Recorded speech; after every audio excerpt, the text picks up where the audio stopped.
All right, guys, welcome back. If you got a 2013 to 2019 Ford Fusion, this one here happens to be a 2014. You're getting a whine from the rear end. Initially thought it was wheel bearings.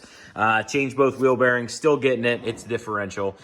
Ford says that this is a unserviceable part, that the oil is good for life. I can assure you that it is not, because this is making a bunch of noise, whining, and it's dirty as can be. We pulled the plug out of the back, but this is how you do it. So essentially underneath the rear end is a skid plate that goes on here. You can see it has two screws. Skid plate comes off and it's laying over there, just a little plastic skid plate.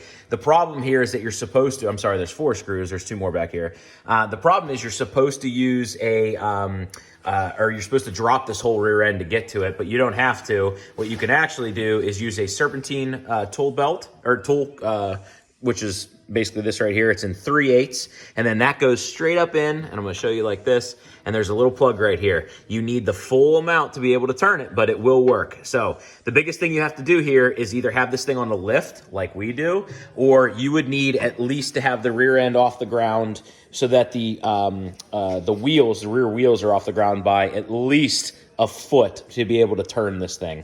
So you really need to have the ass end of this vehicle jacked up in order to get it. Once you get it, I'm using a brake bleeder tool, nothing fancy. Shove that tube in there and then just pulling on it. And as you can see, there's all the old fluid coming out. And we're twisting and dumping. Once we do this, we're gonna dump out as much as we possibly can. Essentially, if this doesn't work, the only thing you have left to do is to replace the rear end in this thing. So we're hoping this works to keep the noise, to make the noise go away. But essentially, we're gonna siphon out all of the old fluid, and then we're gonna replace it with new gear oil.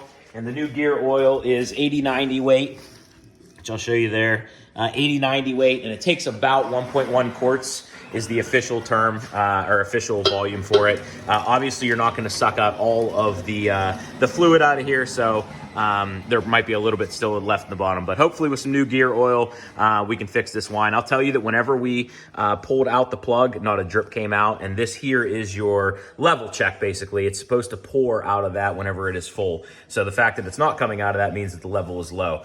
Additionally, what I did here is I have the rear of the vehicle up higher than the front, trying to get a little more rake to it, if you will, to have the ass end up in the air more. And then that way, that'll allow me to put extra fluid in there to hopefully, well, make up for it. And I'll let you know in the comments. I hope this helps somebody. It is possible to do, and it's really not even that difficult, especially if you have a lift. But you got to get the ass end of the vehicle up in the air at least a foot to be able to allow clearance for this tool.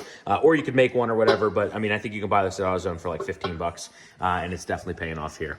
All right, guys, don't forget to like and subscribe. Appreciate it. Thanks for watching Just the Tip. Just the tip. Just the tip.